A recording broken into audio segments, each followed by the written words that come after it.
दूसरी सुराग रसानी की तरफ। मैं कह तो बैठा कि जी जब आप कहेंगे इसके ऊपर बात कर लेंगे हम। इसी दौरान इमरान खान की स्पीच लग गई।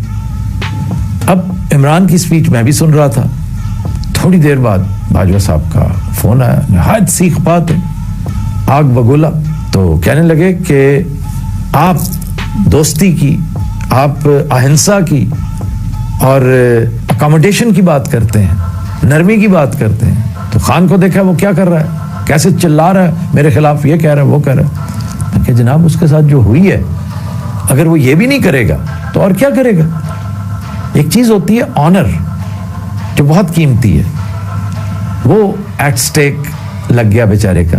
दूसरी चीज होती है जान, जो ऑनर के बाद सबसे कीमती चीज होती है, वो भी एट स्टेक थी और एट स्टेक है। तीसरी चीज होती है इक्तदार, वो उससे भी महरूम हुआ। अगर वो शोर ना मचाए तो और क्या करे। ये बातें होती रही मेरे सामने बड़ी शिद्दत से।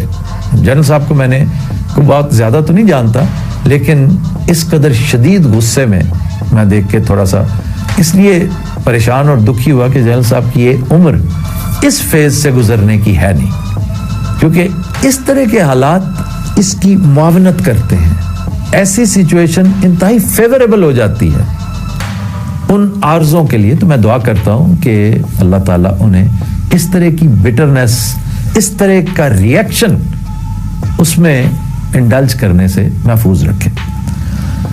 अच्छा जनाब, मुझे कहने लगे कि ये बाज नहीं आ रहा, ये पता नहीं क्या समझ बैठा, इसके दिमाग में खन्नास डाल दिया है किसी ने कि मैंने इसको इख्तदार से बाहर किया। भाई सुप्रीम कोर्ट ने वर्डिक्ट दिया था कि जाएं और वोट लें। इस पर मेरी ख्वाहिश थी ये कहने की कि सुप्रीम कोर्ट को उस वक्त किसने खुलवाया था, सुप्रीम कोर्ट के मामलात क्या थे, बाहर प्रिजन वैन किसके ही मां पर आई थी और वो कौन था वाली बहस एक लंबी चौड़ी। लेकिन मैं उस वक्त I tried to be a very good listener और मुझे यही करना चाहिए था उस वक्त। तो चूंकि मैं उस वक्त इंटरव्यूअर था, मैं उस वक्त कोई पार्टी ना था ना उस वक्त मुझे बनना चाहिए था। मैंने उनसे पूछा कि ये बात जो आप करने जा रहे हैं, क्योंकि मुझे भनक पड़ गई थी कान में, इंतहाई खतरनाक बात वो करना चाह रहे थे। मैंने कहा ये बात ऑफ द रिकॉर्ड है या आप रिकॉर्ड पे कहने लगे कि मैं ये बात चाह रहा हूं कि तुम इमरान तक पहुंचाओ। मैंने गुजारिश की कि जी मैं इस तरह तो कम्युनिकेट नहीं करूंगा, क्योंकि ये बैड टेस्ट में ये बात है और मैं नहीं पसंद करूंगा कि मैं उन तक ये बात लेकर जाऊं और उनके गोशगुजार करूं और मामलात को मजीद भड़काऊं।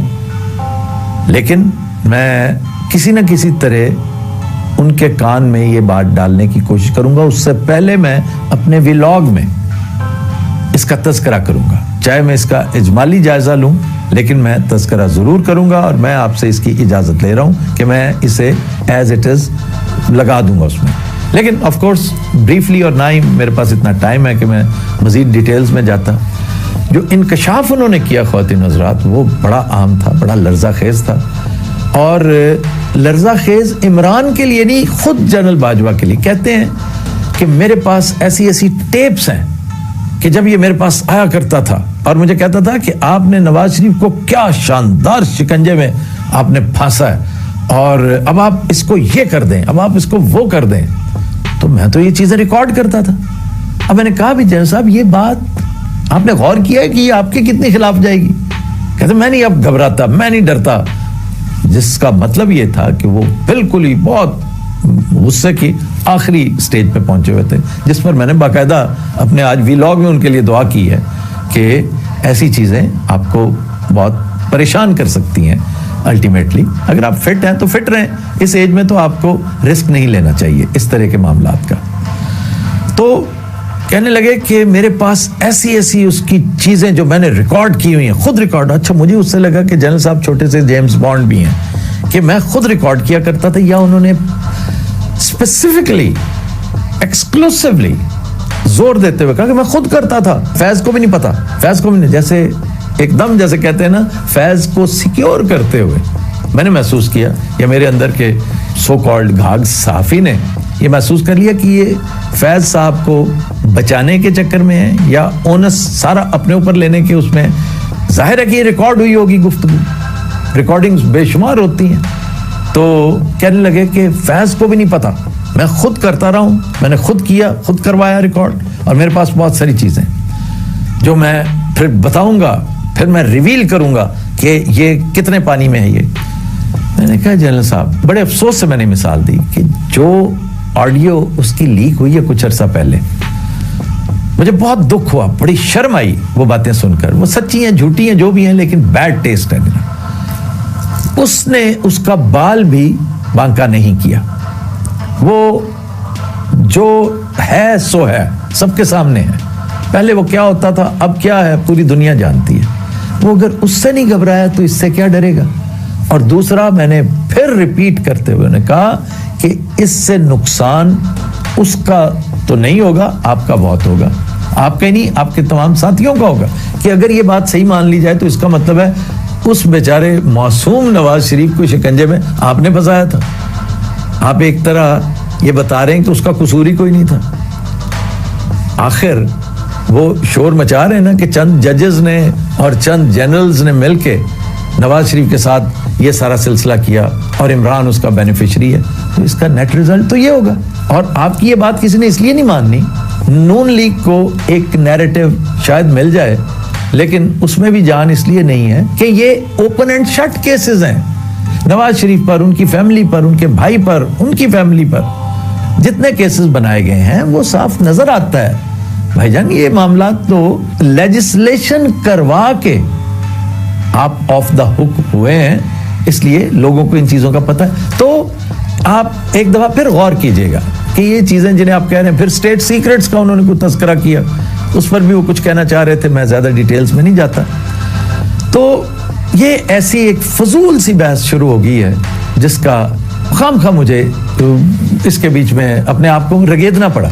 मैंने यही बात इन सो मेनी वर्ड्स खान साहब के भी गोश गुजार कर दिए, और खान साहब ने उसके आगे जो रिएक्ट किया है जिस तरह, वो उसी तरह था जैसा मैं एक्सपेक्ट कर रहा था। वो कहने लगे कि उसे कहो कि जितना ज्यादा और शोर मचाना चाहे मचा ले, अभी तो मैं उसके पीछे गया ही नहीं, अभी तो मैंने वो सारा सिलसिला किया ही नहीं। तो ये जो कुछ भी हो रहा है ना, ये आपको खामखा एक ऐसी जगह पे ले जाएगा जहां पर आप अपनी पोजीशन खुद कॉम्प्रोमाइज करेंगे। वो एक पॉलिटिशियन है, वो बहुत लिबर्टीज ले सकता है। आपकी जो ज्वालांगाह है, जो आपकी फील्ड ऑफ एक्टिविटी है जनरल साहब, वो इंतहाई महदूद है। मिसाल के तौर पे अभी तो आप बात ही नहीं कर सकते खुल के।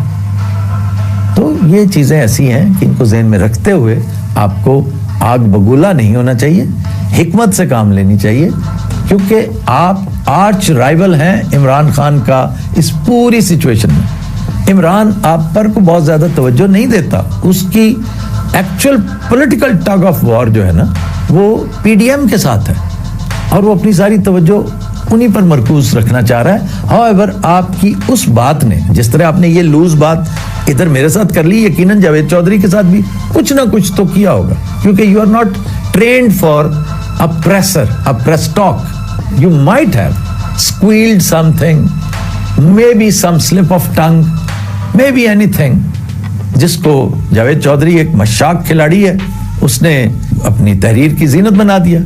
और इमरान अब एक मशाक सियासतदान बन चुका है, उसने फौरन पिक किया, उसकी पार्टी ने पिक किया, उसके नैरेटिव को इससे तकवीयत मिली। तो इन चीजों को जरा देख के मामला कीजिएगा, क्योंकि स्लिपरी स्लोप पे इमरान नहीं है, आप हैं।